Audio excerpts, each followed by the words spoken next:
I just mentioned to Scott that he's moving right along at a brisk pace, and he's saying that he's happy about that. And I was mentioning one of the reasons why is because of the nature of this course, where we spoon feed you. We just add one layer on at a time. A lot of classes, they're going to go right to, just give me a slow number one. Okay, so yeah, so here, here, here, here, here, here, here. That would be the technique. That's what they would start you with. So you know nothing about the footwork. You really know nothing about a double cut. You know nothing about trapping. I mean, we're gonna take the knives and just throw them away for a little while, and actually go through some Wing Chun eventually. But that's, most guys wouldn't do that. They're gonna get you right to the meat potatoes. Me, you know, we're gonna start with, you know, pouring the sugar into the bowl. We're gonna start getting the broth. We're gonna, you know, we're gonna add it all together. I'm not just gonna feed you a meal. We're gonna get all the ingredients and make sure we get all the ingredients down. That we know how to handle the ingredients before we get to the total supper, or well, I want to say what the word is, not chowder, stew. Before we get to the stew, you know, we're gonna let it simmer before we start eating the actual stew. So that's important. I think that's very important. To letting you understand one little concept before we add another concept on top. I mean, you know, these guys will show a handgun technique, and they'll just be like, okay, do this, and that's it. That's a lesson. Okay, well, how do I do that with a foot? How do I get my body to move like that? And that stuff is all important. That's what we're doing here for you. And that's why this is such an important class before the hand-to-hand class. Get to learn, so it's easier to hand feed you here, to spoon feed you. Really good. Stop it. And again, as you gain your skills, you may decide that, you know, against a Chinese guy in this hand, in his right hand, while you're in your left hand, that you want to do a two. But then when he has it in this hand, that you want to be a one kind of guy. That is part of your, that's part of the skills that you have when you learn it all the different ways, okay? Okay, now we're on angle 3. First thing I would like to say is do not choose to be a zone 3 only kind of guy. It ain't gonna work. It ain't never gonna work. Zone 3 is the most unforgiving when you're trying to block attacks that aren't coming to zone 3. That's about all I have to say. But see how that down, you know what I'm saying, that down angle, how that orients itself just is a natural flow. Yeah, go to 3 don't like. You like the double tap part of the 3, but you don't like the 3. I'm going to show you. Stop there. I'm going to show you. Stop there. There it is, right there. And I'm going to show you. Stop there. It was like, woo! Try to, when you use the 3, you want to hold the knife as long as you can. Especially for those higher techniques that you want to come up. What he did was he came all the way up here, and then he had to swing back around to get underneath it.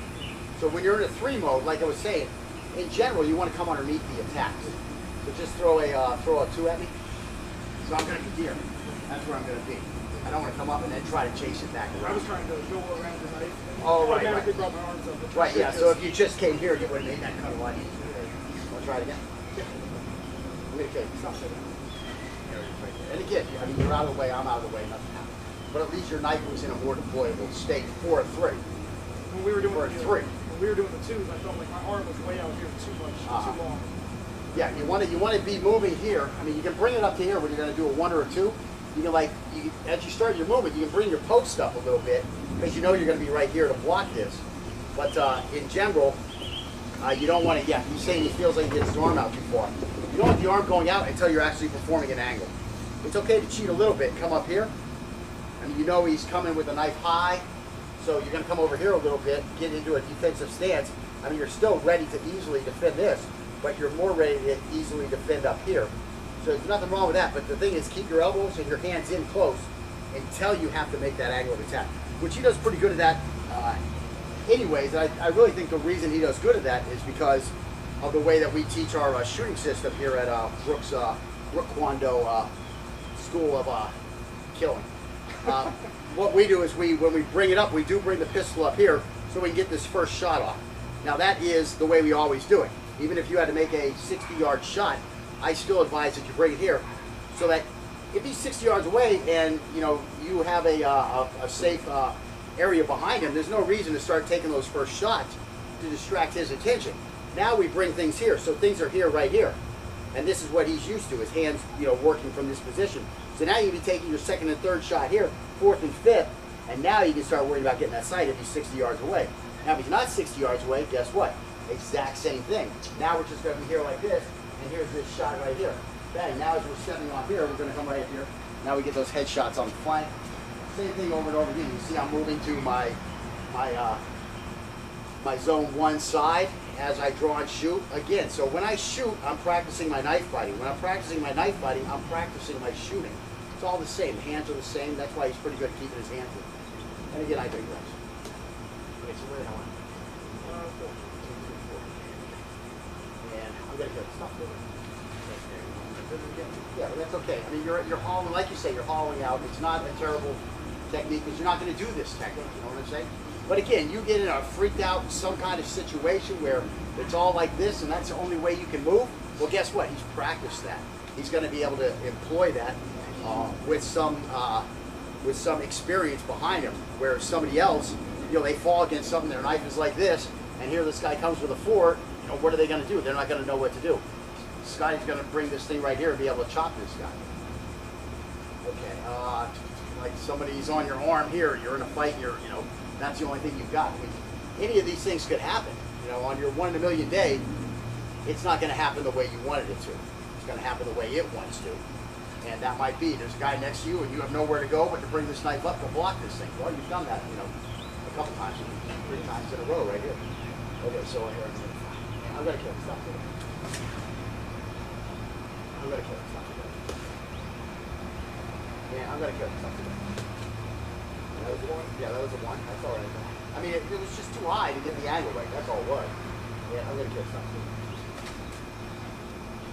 And I'm going to kill something. That's a couple of the blaze out there. I'm going to kill something.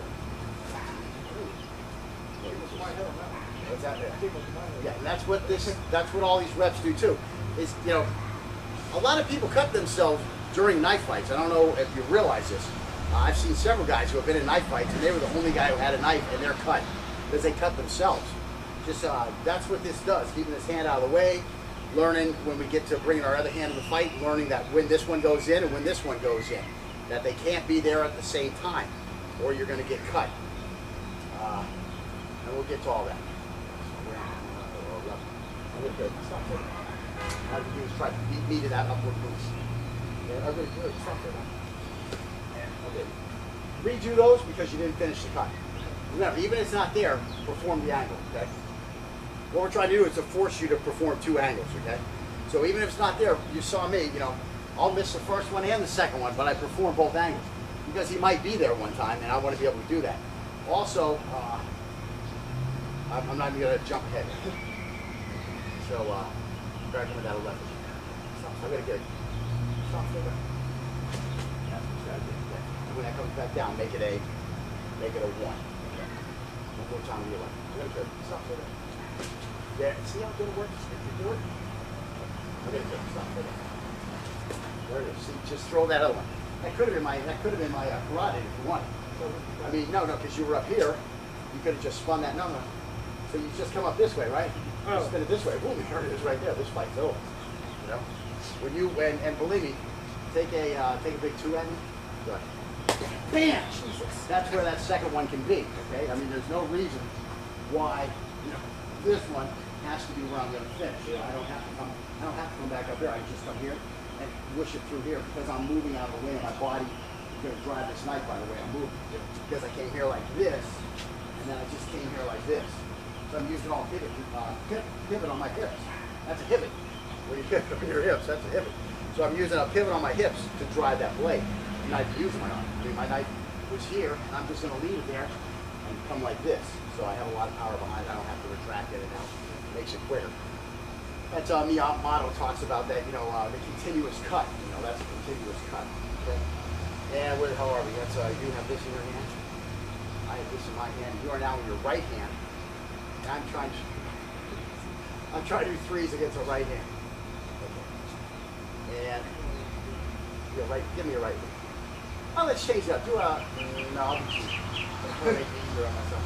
Okay, and watch that. You see, I'm really coming up. Stops it out. See how I'm acting? Like I put that stab out. That's just a habit. When I get in a more stressful situation, the more realistically I start doing it. So I'm uncomfortable in the street, so I'm really compensating by going hard. Stops it out. Yeah. I'm gonna kill you. Stops it out. Stops it out. There you're not. As we get more advanced, the level of shit I talk increases. Stops it out.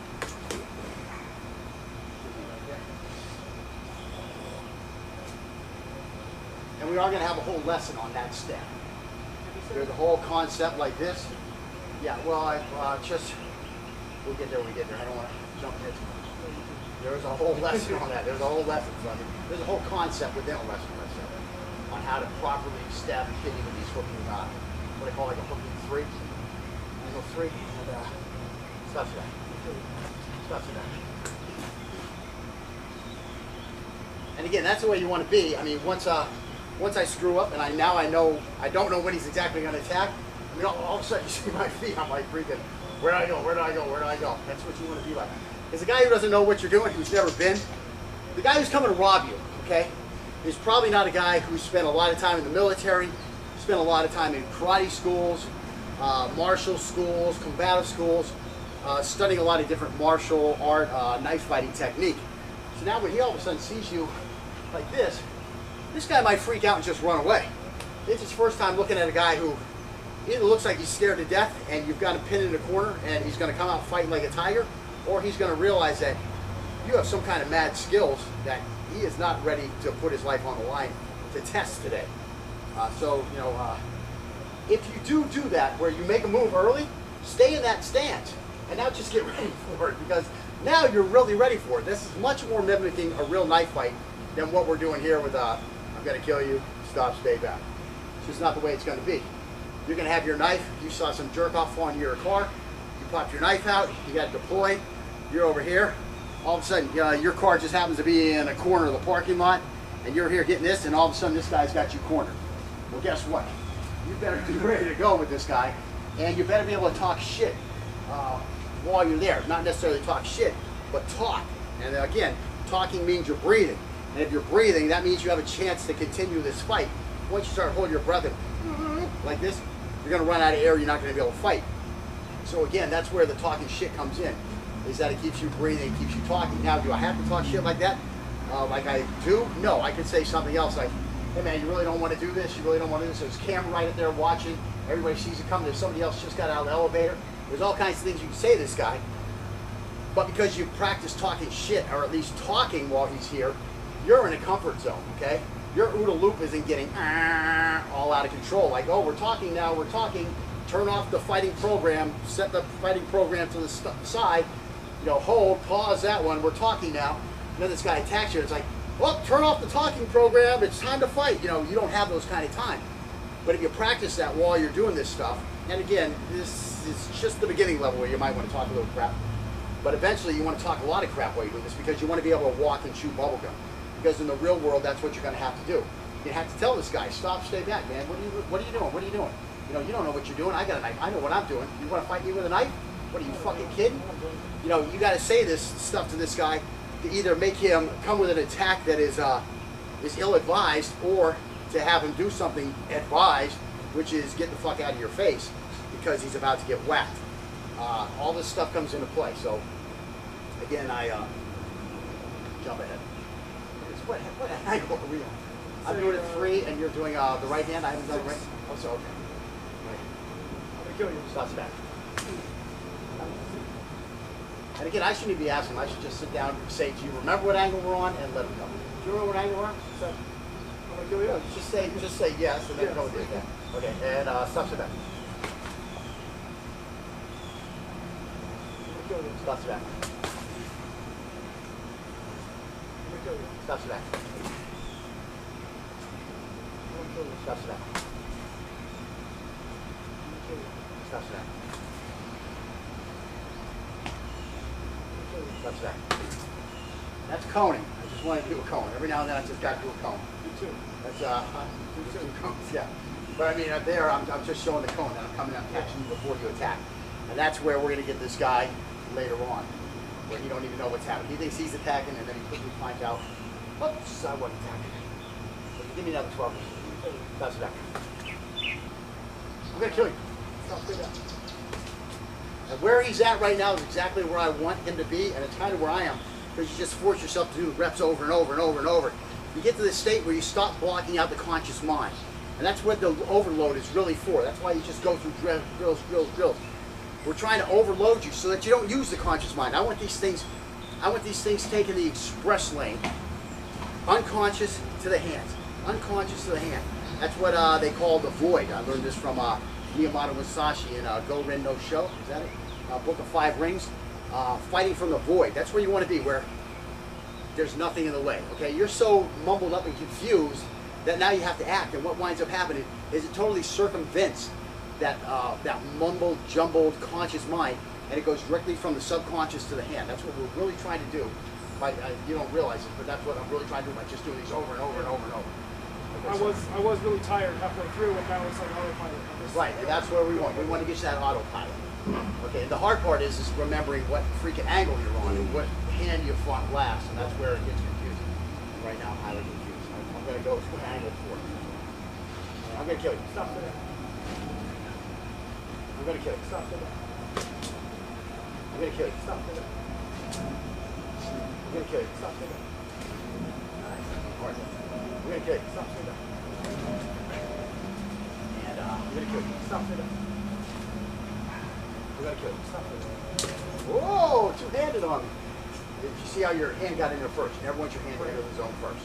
You always want the knife first. Okay? And that's because he hasn't learned it yet. When he sees me do it, he's trying to be like Daddy. And I'm awesome where that's I'm throwing me on the right line. Are you ready? I'm going to kill you. Stop doing that. Because he didn't use his hand that time. And I'm going to kill you. Stop doing that. Nice. I'm going to kill you. Stop doing that. Nice. Good job. Look at now we're right hand Chinese, still zone 3. Whew. I'm gonna kill you. Stop to that. All you really do is dodge that thing. Good, now it's from the opposite side. Yeah. Leave with the other wrist. It's gonna hurt. I'm gonna kill you. Stop to that. I'm gonna kill you. Stop to that. I'm gonna kill you. Stop to that. Easy one. That's the one that works. The one that works. I'm gonna kill you. Stop to that. Ooh. Ooh, you got me right on the freaking big nerve right now. Ooh. That didn't drop the knife. Ooh, what is that? You see it bulging Ooh, already? was- You got me right on the nerve with the tip of your knuckle. It was nasty. That's right on the carpal tunnel nerve. Whew. I'm surprised I was able to keep the knife in my hand. Okay, hand. No, fine. I'm gonna kill you. Stop, stop. No, really fine. Yeah, I'm gonna kill you. stop, stop. That was a 6. I was on a 5. I was expecting a 7 for some reason. I'm gonna kill you. Stop, stop. That's what I was expecting. I'm gonna kill you. Stop, stop. Ooh, that's a nice one. That big nerve right away. Just chop that thing right in half. You have no use of the thumb right now. Yeah, let me see. Right. I'm gonna kill you. Stop, stop. I'm gonna kill you. Stop, stop. Elbow strike. I'm gonna kill you. Stop, stop. What you wind up find out is that stupid little technique. I can't remember what it was, like bird's beak. Yeah, you find out how quickly that thing's effective because, like I said, we're gripping with these 3 fingers, so these 2 wind up just hanging out there. You wind up smacking people with that freaking knuckle, and it digs in there deep on a nerve every now and then. Since you told me that, I have not forgotten. It hurts. It hurts bad. So what do you got? You got a 12 one. I'm gonna kill you. Stop, stop. Bird beak hurts so much. It's brutal. There's lots of different things you can do with these fingers. Guys teach different things. Guys teach just leave the thumb on the top of the blade, which is how I started. I had the thumb on top of my blade and I had my finger hanging down. But then I pretty quickly realized that when you have a tiny ass a blade, which you're really probably going to carry, a legal size boulder, this finger is highly in the way. And this thumb, while it's really nice to kind of direct the knife, after about, going through all these drills, you don't really need directions anymore. You know where the tip of the knife is. So what I start doing is I start pinching these two fingers together like that. And what that creates is a very strong, bony structure that's going to be your, your guard. It's going to be your knife guard for the fingers that are holding on to the blade. And an auxiliary thing is it becomes a great thumper. Should you miss a technique and you thump that guy with this right here, that you want to be a one kind of guy. That is part of your, that's part of the skills that you have when you learn it all the different ways, okay?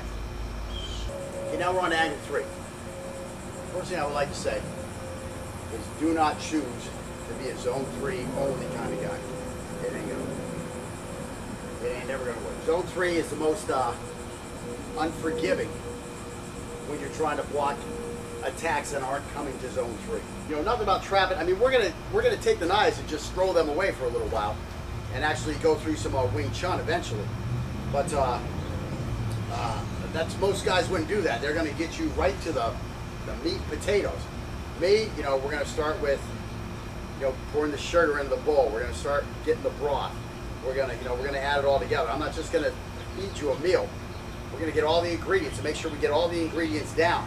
That we know how to handle the ingredients before we get, well, how do I do that with a foot? How do I get my body to move like that? And that stuff is all important. That's what we're doing here for you. That's why this is such an important class before the hand-to-hand class. Get to learn, so it's easier to hand feed you here, to spoon feed you. And again, as you gain your skills, you may decide that, against a Chinese guy in this hand, in his right hand, while you're in your left hand, that you want to do it too. But then when he has it in this hand, I just mentioned to Scott that he's moving right along at a brisk pace, and he's saying that he's happy about that. And I was mentioning one of the reasons why is because of the nature of this course, where we spoon feed you. We just add one layer on at a time. A lot of classes, they're going to go right to, just give me a slow number 1. Okay, so yeah, so here, here, here, here, here, here, here. That would be the technique. That's what they would start you with. So you know nothing about the footwork. You really know nothing about a double cut. You get to the total supper, or well, I want to say what the word is. Not chowder, stew. Before we get to the stew, we're going to let it simmer before we start eating the actual stew. So that's important, I think. That's very important to letting you understand one little concept before we add another concept on top. I mean, these guys will show a handgun technique, and they'll just be like, okay, do this, and that's it. That's the lesson. Okay.